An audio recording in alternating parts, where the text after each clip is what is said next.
Hello people, so obviously this Dragon Ball Super video is super late because obviously my computer was having problems throughout most of last night, for the last 24-hour period, so I've only just got it back online.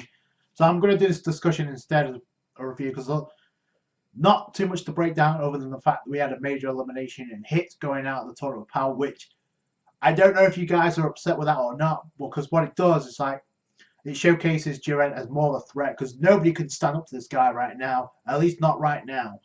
So starts off a very predictable outcome with Frieza aiding Goku. Now it's a shout out to what happened on Namek with Frieza by having his energy into it by Goku. So Frieza returns the deck, but he says, I need you around because I need you to take down Jiren, which kind of implies that Frieza may not be able to do it. So because if Frieza could, he would march up to Jiren no problem. So I don't think he can handle that. Nor do I think Vegeta can handle that as of right now, unless he gets a power boost, which I don't think so. A couple of false alarms with Vegeta already, especially when it comes to Mufube Wave. So I don't know where Vegeta lies in all this. Plus, he has his own role to play, especially when it comes to Kaba next week. So that I'm looking forward to. So when it comes, I think it's kind of obvious right now we're heading to a rematch between Jiren and Goku. I think it's more than less confirmed. The fact that the Frieza said, I need you around to take care of Jiren, and the fact that Hit is pretty much eliminated. He's done for the Tournament of Power, so that's a shocker. Of all the people from Universe 6, you'd think that Hit would be one of the last few left. But no, I don't know how people feel about that, but it is what it is. So obviously this gives more chance for the Saiyans to shine, even though we've seen Kale and Khalifa already. Kaba, not so much. So that's going to take place next week. But I want to dive further into this because there's an actual statement made a couple of weeks ago about the Tournament of Power being wrapped up by November. It doesn't say when. Now, I'm not too sure about that, considering we're just pretty much in the second half stage of the Tournament of Power. According to the Daishin Khan, literally said we're in the second half of the tournament. Even color scheme, like it goes green by the second half of the Tournament of Power. So this should be where the real fights start taking place, which is crazy to think about when you could consider the Jiren Goku fight, which is going to be a tough act to follow. So, and to me, I think it's more than obvious now. Goku will awaken Ultra Instinct again. I think it will be. Question I have: will the Spirit Bomb be the trigger, or will Goku have a new method of unlocking the mode? And if so, could this mean that Vegeta will get the same type of power down the line? So he saw the transformation as well as Gohan, and I think Gohan is set for a new transformation as well.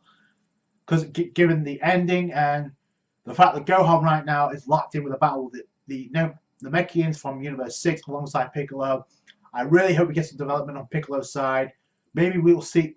I'm hoping these two Namekians don't turn out to be scrubs. When Gohan and Piccolo interfere with them from taking out Goku, they seem rather surprised, and you'd think, okay, if these guys were strong, it won't bother them all that much.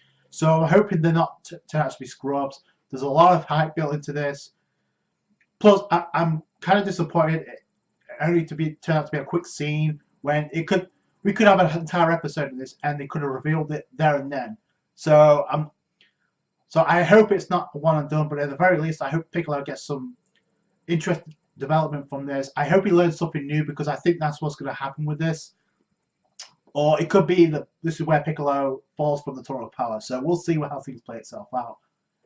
Make a prediction right here. I think that energy that Frieza gives Goku is going to have some dramatic effect later down the road, because right now Goku doesn't have what it takes to go up against Jiren, and by the end of this, Jiren is like, yeah, there's nobody else that can stand up to me. So you know what? I'm going to sit down and meditate. He's got this invisible barrier, so unless you can break that, you're not getting to Jiren. That's standing by. Because we saw some fighters from Universe 3 trying to get involved. That didn't work, and Toppo was like, yeah, if you can't break this invisible wall made by Jiren, you're not getting to him, and you're not strong enough. So I get the feeling Goku, and it makes sense that Goku will be the final opponent for Jiren, because first off, the fact that what could be considered the main event took place relatively early, at least before the second half of the Tournament of Power. I think this is going to be maybe one of the final showdowns of the Tournament of Power. The rematch between Goku and Jiren. At this point in time, though, in your bets, you have to place it on Jiren because I don't know anything on what could stop him.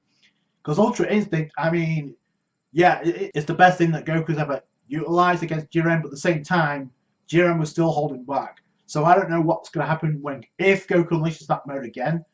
I mean, look what he did with Hit. I mean, Hit was minimizing the damage and he's using his time skip to like maneuver all around him. That didn't work, and to the point where he used his invisible shockwave energy blast that he used to actually kill Goku. Unleashed his, I guess, his time freezing abilities where he manipulated Jiren's body. He still had the strength to actually force himself towards Hit, and when Hit came down with the energy blast, he blocked it with his eye visual powers, which we still don't know much about. I mean, his mental training abilities is through the roof, and to the point where he grabbed the energy wave that Hit was binding him with. In Vados' own words, he has the power to transcend time. He overpowers time itself. Do you understand how powerful that is? So he breaks the time skip with nothing but brute power. That's insane. Then he eliminates Hit with the energy blast, the same blast that he knocked out Kale with. So I don't know who or what's going to stop this Jiren, the immortal, the stronger, at least for now, the God of Destruction of Universe 11. We don't know if he's stronger than all the Gods of Destruction, so we don't know. So he's going to be the main catalyst. I mean, I thought Hit was going to be towards the end. No. And question I have is, if Goku isn't his next opponent, who do you think is going to stand up to this guy? Do you think Frieza may actually change his mind and actually try and go for it? Or do you think somebody like Vegeta, which, as much as I'm a Vegeta fan, let's be real here, I don't think he stands much of a chance. So we'll find out what happens with Kaba next week, but I definitely want to know what you guys think about Jiren. Who do you think is going to challenge him next? And what do you think is going to happen in the rematch between Goku and Jiren, which is pretty much all set and done right now, in my opinion. So that's it from me. Thank you so much for watching. Like this discussion or video if you like. Let me know your thoughts down below. Subscribe to the channel for more Dragon Ball Super. Catch you guys later. Bye.